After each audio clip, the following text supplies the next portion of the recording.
Please join me in welcoming Mr. Lawrence Connolly to the stage.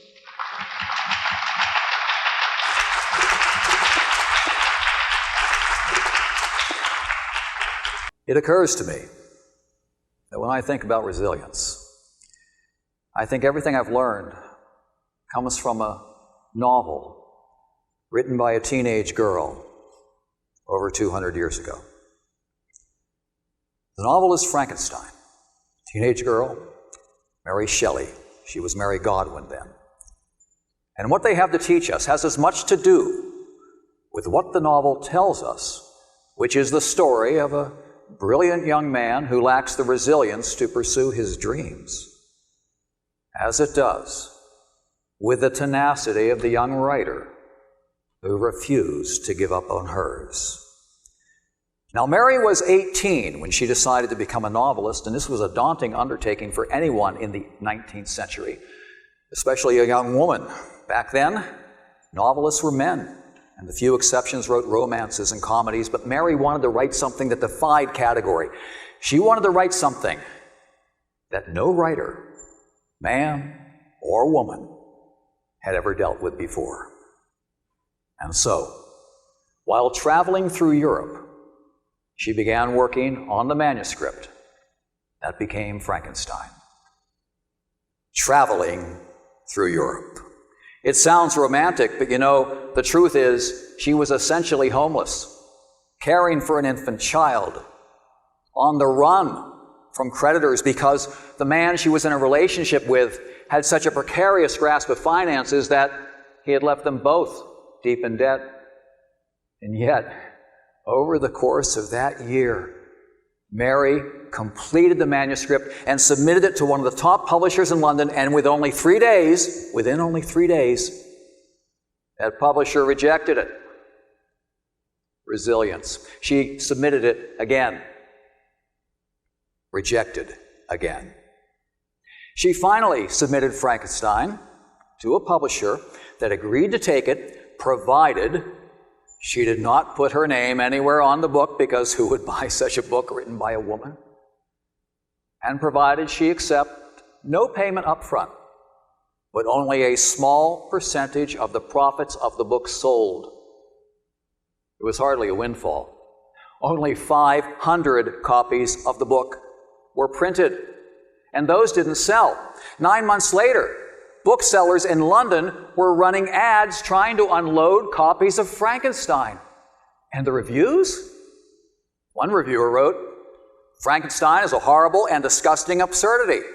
And another dismissed it entirely by saying, "The author of this is, we understand, a female." Well, that is the prevailing fault of the novel. But perhaps the most damning criticism came from fellow novelist William Beckford, who wrote, "Frankenstein is the foulest toadstool ever to have sprung up from the reeking dunghill of our current times." Can you imagine? She did not give up. If that first book wasn't going to make her a successful novelist, she was going to write a second. She began working on the second, and she finished it within a few years, even though tragedy struck. The death of her 3-year-old child by malaria, the death of her husband by drowning, and she still finished the book. It came out in 1823, but alas, it was no more profitable for her than Frankenstein was. And by now, Frankenstein was forgotten, or so she thought. In 1823, the same year that novel came out, that second novel came out, something remarkable happened. She was back in Europe when she received a letter from home letting her know that an unauthorized adaptation of her first novel was about to be performed at the English Opera House in London. Well, this was news to Mary. Back then, playwrights could adapt a novel without the author's permission, and the author was not entitled to any payment for the use of the intellectual property. But Mary was delighted that her forgotten, despised first novel was going to get new life on the stage, but unfortunately, as with the novel, the play generated a wave of derision. the London Society for the Prevention of Vice and Immorality wrote, "Do not go to see this monstrous production, Frankenstein. Do not take your wives and families. The novel itself is an immoral trifle. It deals with a subject which in nature cannot exist." Well, that comment, "do not take your wives," that was probably a result of reports that ladies were fainting at productions of Frankenstein, and a general hubbub was ensuing. Nevertheless, despite these reports, or maybe because of them, the play was a resounding success, and Mary returned to England to discover that after years of laboring in obscurity, she was finally a celebrated author. And she wrote to a friend, and she said, "Lo and behold, I found myself famous." Well, the novel was rushed back into print, and this time it had her name on the cover. She was Mary Shelley now, and it included a new introduction by Mary in which she wrote, speaking about her book now, she wrote, "I bid my hideous progeny to go forth and prosper." And did it ever prosper? The book sold briskly. More adaptations followed. And today, ever since, Frankenstein has been in print. It's still in print today. It's one of the great works of world literature. It has earned Mary Shelley a place in the pantheon of the world's greatest writers. And think of all the spin-offs. Books, plays, television shows, movies, Halloween masks, bobble-headed dolls.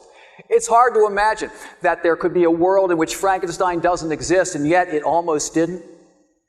If Mary Shelley had let conventional wisdom make her believe that a woman could not write a novel, if she had let personal difficulty get in the way of her starting and finishing the book, if she had let those terrible reviews convince her that maybe it was better just to be the anonymous, unknown author of a derided first novel, then we would not be talking about her today. And today, Frankenstein is considered the prototype of the modern science fiction novel. So perhaps it is appropriate that a little more than 100 years after Mary Shelley returned to England to find herself famous, that the famous 20th century science fiction writer Robert A. Heinlein put forth his principles for becoming a successful writer, principles that seem to reflect the resilience of Mary Shelley. And he said, if you want to be a successful writer, you must first write, and then you must finish what you write. You must submit what you write for publication, and you must continue to believe in your dreams and keep it in submission until it is sold. Now, taken together, these principles can relate to any endeavor. The world may try to convince us that our dreams are not worth pursuing. But if we persevere, if we perhaps learn from the novel Frankenstein, the story that it tells of a young student who has the desire to create something greater than himself and discovers after 2 years of work that the initial results fall far short of expectation, he deems himself and his creation a failure. He walks away and he dies in obscurity. And so, the novel Frankenstein, in the story that it tells, and the story of how it came to be written, has much to teach us about resilience. And with that, I bid you resilience as you pursue your dreams. And to paraphrase Mary Shelley, I bid you go forth and prosper. Thank you. Thank you very much.